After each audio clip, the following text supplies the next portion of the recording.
Lukas pasal 4. Pencobaan di padang gurun.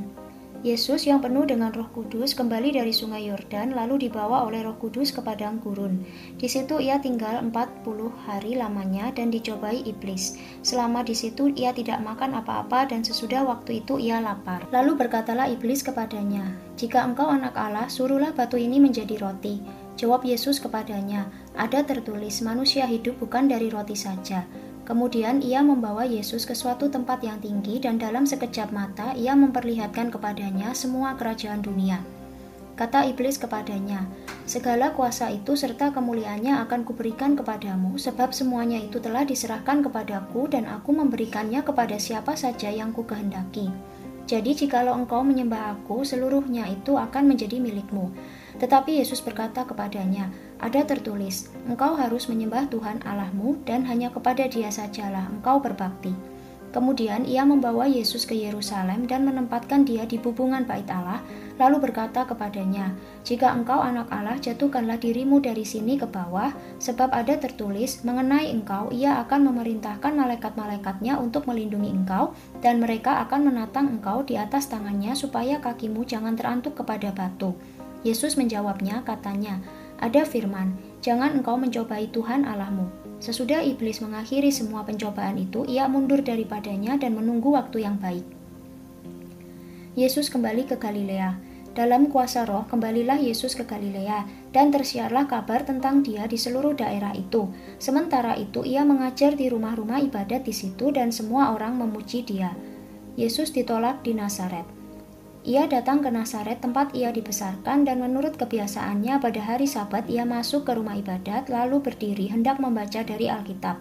Kepadanya diberikan kitab Nabi Yesaya dan setelah dibukanya ia menemukan nas di mana ada tertulis, "Roh Tuhan ada padaku, oleh sebab ia telah mengurapi aku untuk menyampaikan kabar baik kepada orang-orang miskin, dan ia telah mengutus aku untuk memberitakan pembebasan kepada orang-orang tawanan dan penglihatan bagi orang-orang buta, untuk membebaskan orang-orang yang tertindas, untuk memberitakan tahun rahmat Tuhan telah datang." Kemudian ia menutup kitab itu, memberikannya kembali kepada pejabat, lalu duduk, dan mata semua orang dalam rumah ibadat itu tertuju kepadanya. Lalu ia memulai mengajar mereka, katanya, "Pada hari ini genaplah nas ini sewaktu kamu mendengarnya."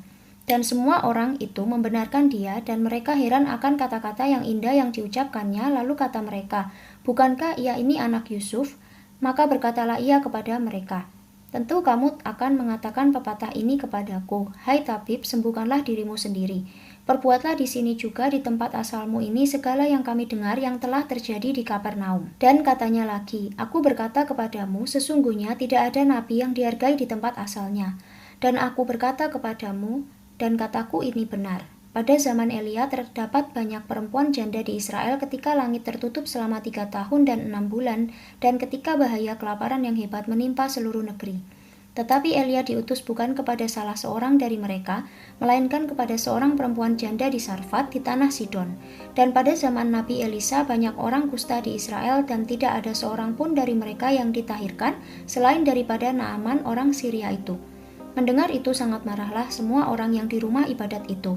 Mereka bangun lalu menghalau Yesus keluar kota dan membawa dia ke tebing gunung, tempat kota itu terletak, untuk melemparkan dia dari tebing itu. Tetapi ia berjalan lewat dari tengah-tengah mereka lalu pergi. Yesus dalam rumah ibadat di Kapernaum. Kemudian Yesus pergi ke Kapernaum, sebuah kota di Galilea, lalu mengajar di situ pada hari-hari Sabat.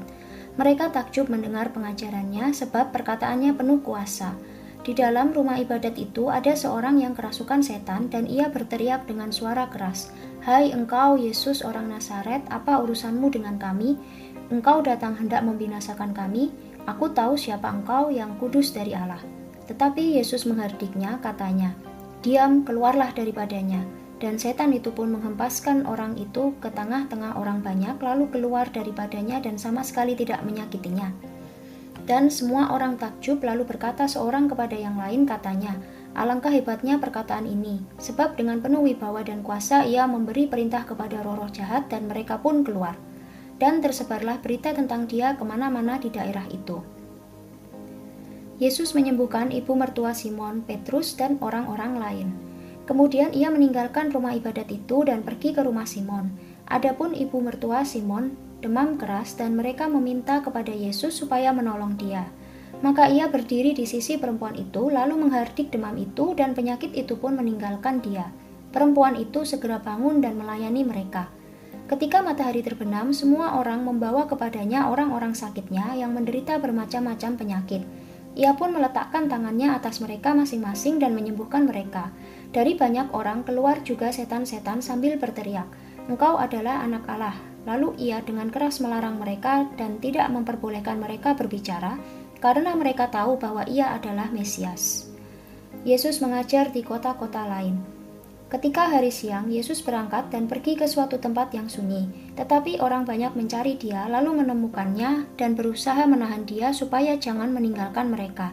Tetapi ia berkata kepada mereka, "Juga di kota-kota lain aku harus memberitakan Injil Kerajaan Allah, sebab untuk itulah aku diutus." Dan ia memberitakan Injil dalam rumah-rumah ibadat di Yudea.